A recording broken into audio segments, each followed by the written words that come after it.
হরে কৃষ্ণ। নমস্কার বন্ধুরা, রাধারানী রান্নাঘরে আপনাদের সবাইকে স্বাগত জানিয়ে আমি আবারও চলে আসলাম একটি নতুন রেসিপি নিয়ে।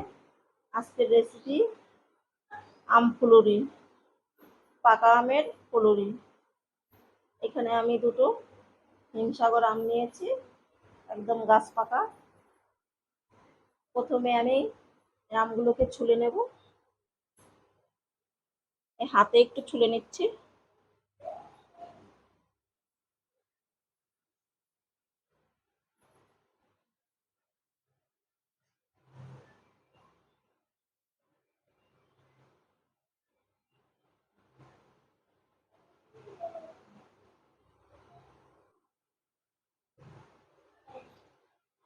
আমি হাতে এইভাবে ছুলে নিয়েছি।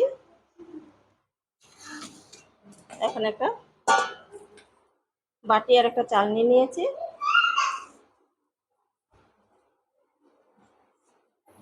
এইভাবে ঘষলেই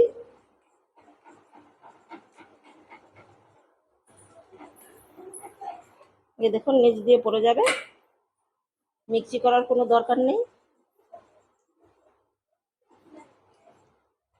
ঘষে ঘষে আমের পিউরিটা বের করে নেব।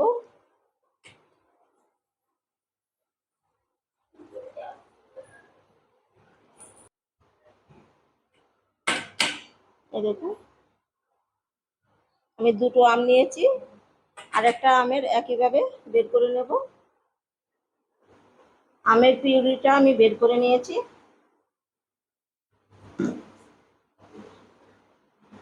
যে যেরকম পরিমাণে ভাজবে সেরকম পরিমাণে এই পিউরিটা নিয়ে নিতে হবে। আর আমি এই বাটির এক বাটি চালের গুঁড়ো দিয়ে দেবো।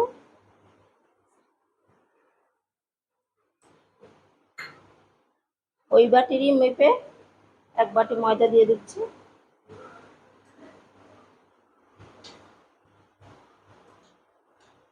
একই বাটি মেপে এখানে সুজি নিয়েছি, সেটাকেও দিয়ে দেবো।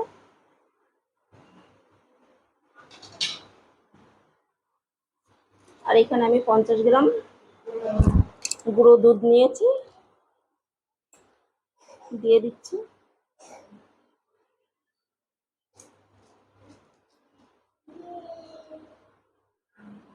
দিয়ে দেবো।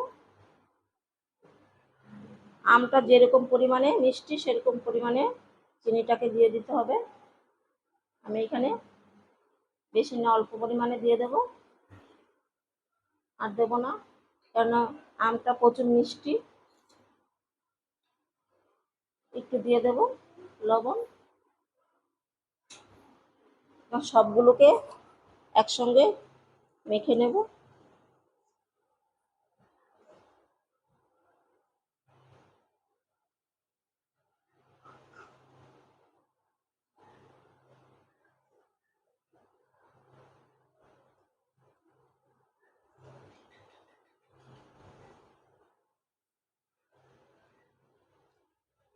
এখানে আমি কোনো জলের ব্যবহার করিনি। আমের পিউরি দিয়ে আমার মাখা হয়ে গেল। পরে যদি লাগে একটু জল দিয়ে দেব।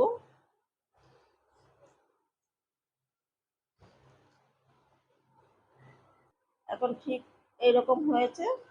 এখন আমি এই ডোটাকে ঢাকা দিয়ে 10 মিনিট রেখে দেব। 10 মিনিট হয়ে গেছে, ঢাকাটা খুলে নিচ্ছি। অনেকটাই টাইট হয়ে গেছে, এই দেখুন।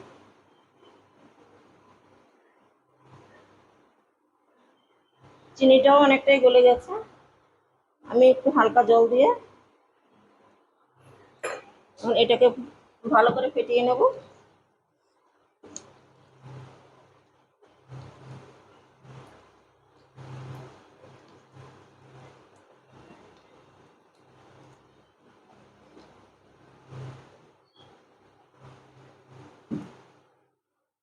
ভালো করে একটু মেখে নিলাম, ঠিক এরকম হবে।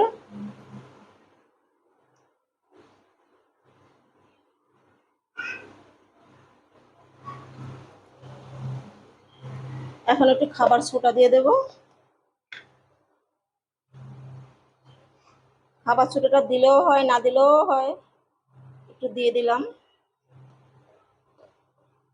আবারও একটু ভালো করে মিশিয়ে নেব।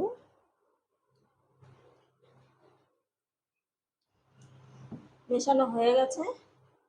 এখন গ্যাসটা জ্বালিয়ে ফুলুরিগুলো ভেজে নেব। একটা কড়াই বসিয়ে তেলটা গরম করে নিয়েছি, আর একটা বাটিতে একটু জল নিয়েছি,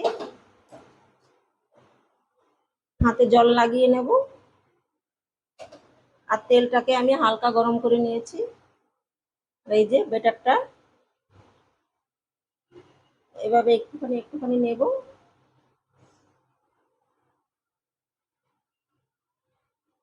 এইরকম হালকা তেলের মধ্যে ছাড়বেন, হালকা গরম তেল, তাহলে ফুলুরিগুলো বেশ ফুলেও উঠবে আর ভেতরে কাঁচাও থাকবে না।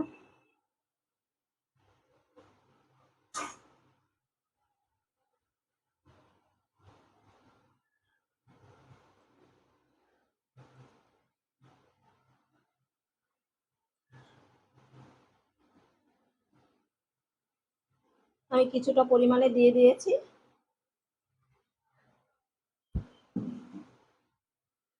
কিছুক্ষণ ভাজা হওয়ার পরে তারপরে উল্টে দিতে হবে, আর এখন উল্টাতে গেলে কিন্তু ভেঙে যাবে। কিছুক্ষণ ভেজে নেওয়ার পরে এখন ফুলুরিগুলো উল্টে দেব।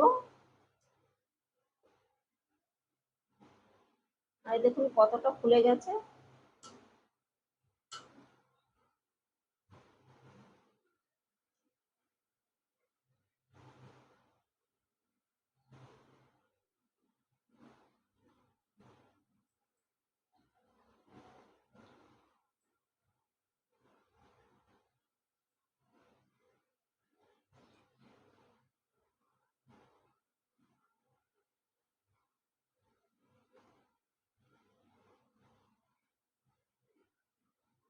সবগুলো উল্টে দিলাম।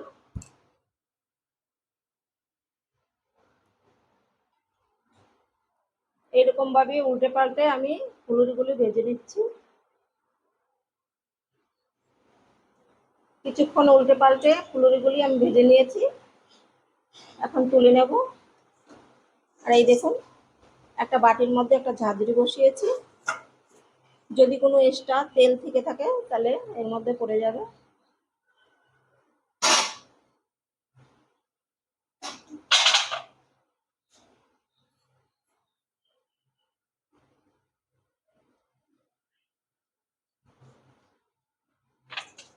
সবগুলো ফুলুরি আমি তুলে নিয়েছি। আবারও তেলের মধ্যে ছেড়ে দেব। একইভাবে হাতটা ভিজিয়ে নেব জলের মধ্যে।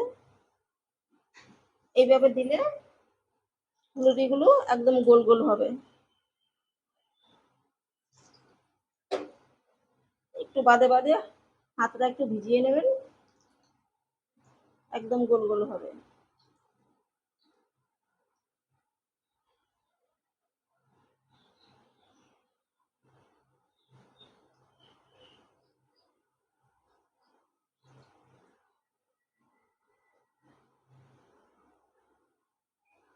সবগুলো আমার দেওয়া হয়ে গেছে, আর আমি একইভাবে সবগুলো ফুলুরি ভেজে নিচ্ছি।